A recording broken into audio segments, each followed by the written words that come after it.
അത്തറിന്റെ മണം.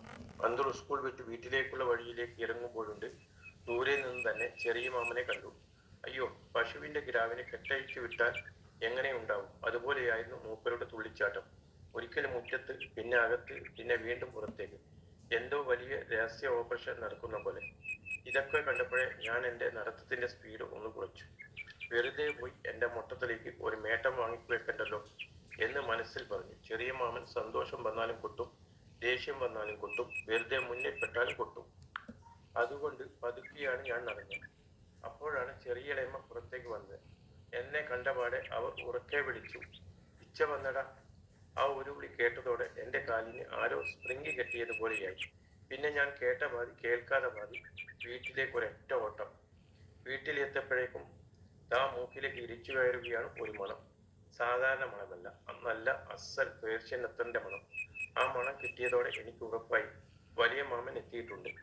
കയ്യിലിരുന്ന സ്ലേറ്റും പുസ്തകവും എവിടെയൊക്കെ വലിച്ചെറിഞ്ഞ് ഞാൻ നേരെ അകത്തേക്ക് പാഞ്ഞു. അവിടെ വലിയ മാമനും ഉമ്മയും വല്യുമ്മയും ഒക്കെ വട്ടം കൂടി നിൽക്കുകയാണ്.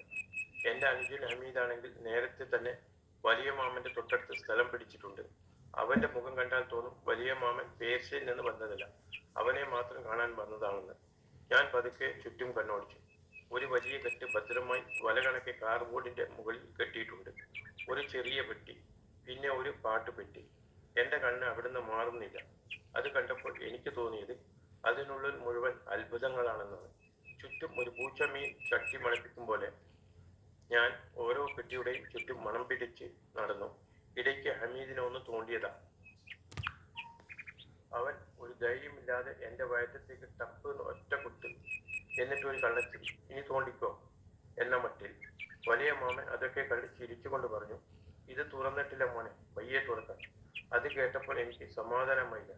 പയ്യെ എന്നൊക്കെ പറഞ്ഞാൽ എപ്പോഴാണാവോ? എനിക്ക് തോന്നിയത് ഇപ്പോൾ തന്നെ തുറന്നാൽ ഭൂമി കറങ്ങുന്നത് നിർത്തുമെന്നായിരുന്നു. എല്ലാവരും ആ മുറിയിൽ നിന്നും വാതിൽ ചാരി പുറത്തിറങ്ങി. പേർഷ്യൻ അത്തറിന്റെ മണം വീട് മുഴുവനും പരിണമിക്കുന്നു. മുറിയുടെ ചാരിയ വാതിൽ പതുക്കെ ഒന്ന് തള്ളി തുറന്നു. അകത്ത് ആരുമില്ലെന്ന് ഉറപ്പാക്കിയ ശേഷം പൂച്ച പാലുകലത്തിനടുത്തേക്ക് പതുങ്ങി വരുന്നത് പോലെ ഞാൻ ആ പെട്ടികളുടെ അടുത്തെത്തി. ഇനി ഇതൊന്ന് തുറന്നു കിട്ടിയാൽ മതി. ആദ്യം വലിയ കെട്ട് വലിച്ചു, ഇളകുന്നു പോലുമില്ല. പിന്നെ ചെറിയ പെട്ടിയിൽ ഒരു കൈ നോക്കി, അതും അനങ്ങിയില്ല. ഇതൊക്കെ എന്താ, കോട്ടയുടെ വാതിലാണോ? വീണ്ടും രണ്ട് കൈയും കൊണ്ട് വലിച്ചു, ഇല്ല, തുറക്കുന്ന ലക്ഷണമേ ഇല്ല. ഞാൻ അറിയാതെ എൻ്റെ ആ മഹത്തായ കള്ള ഓപ്പറേഷൻ മുഴുവൻ ചെറിയ മാമൻ പിന്നിൽ നിന്ന് കണ്ടു നിൽക്കുകയായിരുന്നു. മൂപ്പരൊന്നും പറയാതെ നേരെ പോയി ഉമ്മയെ വിളിച്ചു കൊണ്ടുവന്നു. ഉമ്മ വാതിൽക്കലെത്തി. എന്നെ കണ്ടതും ഒരു കോഴി അടുക്കളയിൽ കയറിയാൽ ഓടിക്കുന്നത് പോലെ ചൂ ചൂ, "പുറത്തു പോടാ." എന്നെ ആട്ടി പുറത്താക്കി. ഞാൻ പുറത്തേക്ക് ഓടി. പക്ഷേ കോഴിയെ എത്ര തവണ ഓടിച്ചാലും അത് വീണ്ടും അടുക്കളയിൽ കയറില്ലേ. അതുപോലെയായിരുന്നു എൻ്റെ അവസ്ഥ. 5 മിനിറ്റ് പോലും തികയുന്നതിന് മുമ്പ് ഞാൻ വീണ്ടും വാതിലിന്റെ വിടവിലൂടെ അകത്തേക്ക്. വീണ്ടും പെട്ടി, വീണ്ടും വലി, വീണ്ടും പിടുത്തം, വീണ്ടും പിടിക്കപ്പെടൽ. ഇങ്ങനെ 3-4 പ്രാവശ്യം ആവർത്തിച്ചപ്പോൾ ചെറിയ മാമന്റെ ക്ഷമയുടെ ബാറ്ററി തീർന്നു. "നിന്നെ പിടിച്ച് കെട്ടിയിടണടാ" എന്ന് ചോദിച്ചു. എന്നും പറഞ്ഞുകൊണ്ട് എൻ്റെ മുട്ടത്തലയ്ക്ക് ഒരു കിടിലൻ മേട്ടം.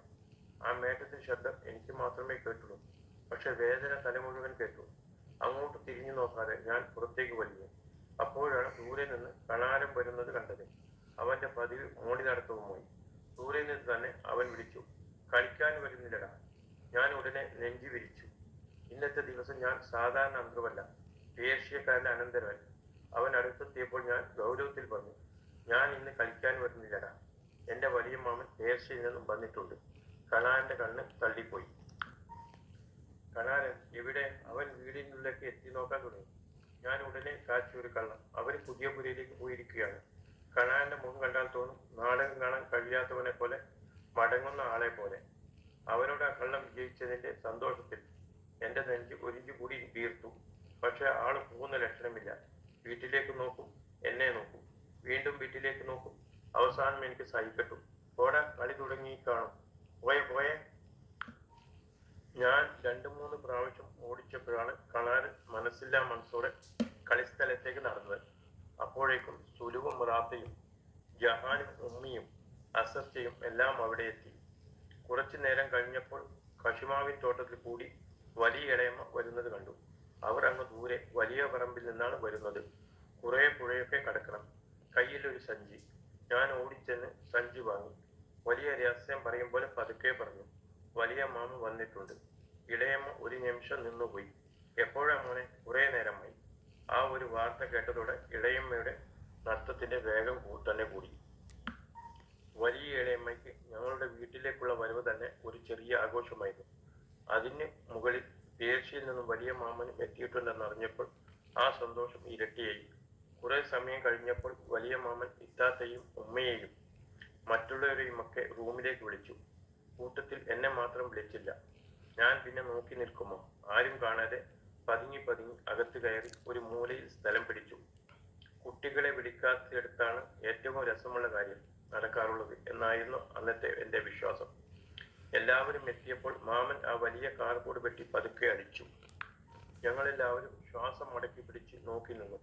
അതിൽ നിന്ന് ഓരോരുത്തർക്കും എന്തൊക്കെയോ സാധനങ്ങൾ എടുത്തു കൊടുക്കാൻ തുടങ്ങി.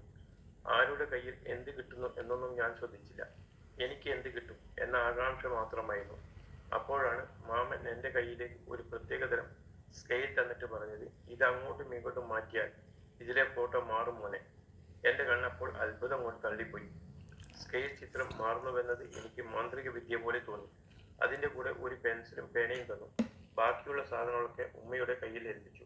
അപ്പോഴാണ് കൂട്ടത്തിൽ ആരോ ചോദിച്ചത്, ആ ചെറിയ പെട്ടി തുറന്നില്ലല്ലോ.